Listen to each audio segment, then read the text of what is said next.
J'ai commencé à faire la danse quand j'avais 4 ans. Je suis née en Pologne, donc j'ai commencé à danser en Pologne. Et à l'âge de 12 ans, j'étais prise à l'école de l'Opéra de Paris. Du coup, j'ai déménagé. Je suis allée à l'internat à Paris et j'ai continué mon éducation ici. Un peu toute ma famille, on est une famille d'artistes. Ma sœur, mon frère sont des chanteurs. On a tous fait du piano, du conservatoire. Il n'y avait pas un moment où j'ai décidé faut que je sois danseuse. C'est mon rêve. Juste, ça s'est fait assez naturellement. Si un jour ça me ferait plus plaisir, j'arrêterai. Mais pour l'instant, j'aime bien.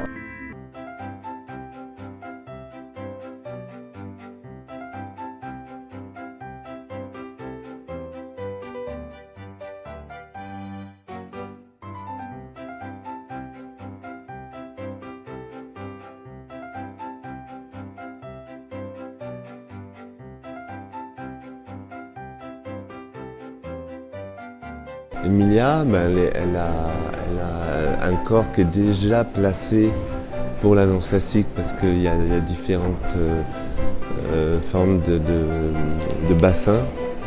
Et vu la place qu'elle a au niveau des têtes des fémurs, tout ça, ça peut s'ouvrir facilement. Donc elle a cette facilité d'en dehors, mais en plus, elle le rend intelligent. C'est jamais une position ouverte, inerte. Elle sait s'en servir. Et puis elle est gracieuse. Elle a un joli placement d'épaule. Elle est discrète tout en étant présente. C'est vraiment la vraie discipline de la ballerine. Elle est vraiment agréable dans le travail pour ça. Donc on est dans un monde athlétique et artistique. Et avec un doux masochisme, c'est pas dur, il faut savoir travailler, il ne faut pas se blesser, il ne faut pas le faire n'importe comment. Mais si ça vous passionne, non, c'est pas dur. À 16 ans, vous pouvez déjà être dans une compagnie, ça dépend des niveaux de chacun, des dons qu'on a. Mais il ne faut pas perdre de temps parce que ça s'arrête trop tôt cette carrière. Donc on n'attend pas d'avoir 20 ans pour être dans une compagnie.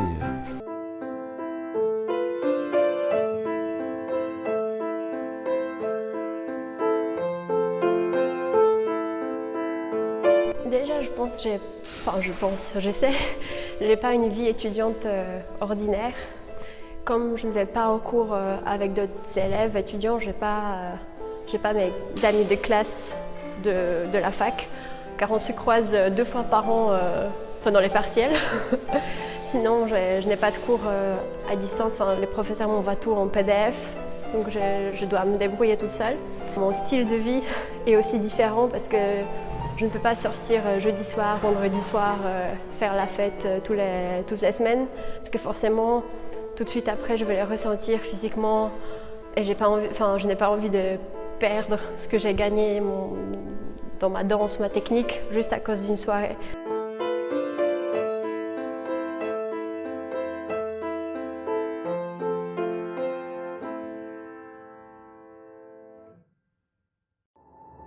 C'est sûr que je ne pense plus à la danse qui s'est passée, au tour que j'ai raté aujourd'hui en cours. Ça s'est resté dans le studio. Maintenant, je suis sur le Marktwirtschaft allemand. Voilà. Déjà, pour mon éducation personnelle, mon développement personnel, j'aime bien savoir ce qui se passe à l'extérieur de mon studio de danse. Et puis, j'aime bien avoir un plan B dans ma carrière. Quand je ne pourrai plus danser, je veux avoir tous les outils nécessaires pour continuer à avancer. Donc, après mon baccalauréat que j'ai obtenu à l'école de danse de l'Opéra, c'était un baccalauréat littéraire. J'ai fait une année de pause où je suis partie à San Francisco, danser là-bas. Après j'ai dansé avec l'opéra, j'ai fait une tournée en Chine, donc ça m'a pris pas mal de temps.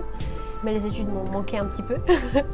Du coup, je me suis inscrite à la fac de Nanterre et là, je suis en train de terminer du coup ma licence en LEA, langue étrangère appliquée, anglais-allemand. Donc c'est vraiment un cursus très large qui nous ouvre plein de portes après, que ce soit dans la communication, le journalisme ou le marketing ou du droit. Forcément, les études, ça m'aide à fonctionner même dans mon métier et c'était un plus. Je pense que si j'arrivais pas à m'exprimer pour mon contrat de danse, Je pense que j'aurais peut-être pas eu le contrat parce qu'il pourrait se dire ça va être compliqué de lui transmettre la Corée, des corrections. Donc ouais, c'est que des outils, c'est que des plus qui peuvent nous servir dans plein de matières, enfin dans toute notre vie après. Je pense que chacun devrait vivre son expérience, c'est-à-dire comme moi, si tu veux faire une année de pause, c'est compréhensible, tu veux te consacrer à... Tu veux découvrir le marché du travail, parce qu'on peut comprendre qu'on veut à un moment se lancer, sortir des bancs d'école et être active. Fais ton expérience pendant quelques temps, 1 an, 2 ans si tu en as besoin. Mais je pense que très vite, tu vas te rendre compte que ça a ses limites et que sans un enseignant supérieur et des diplômes et les connaissances autres que ce qu'on apprend au lycée, ça va être un peu compliqué de continuer dans le monde. Enfin, voilà.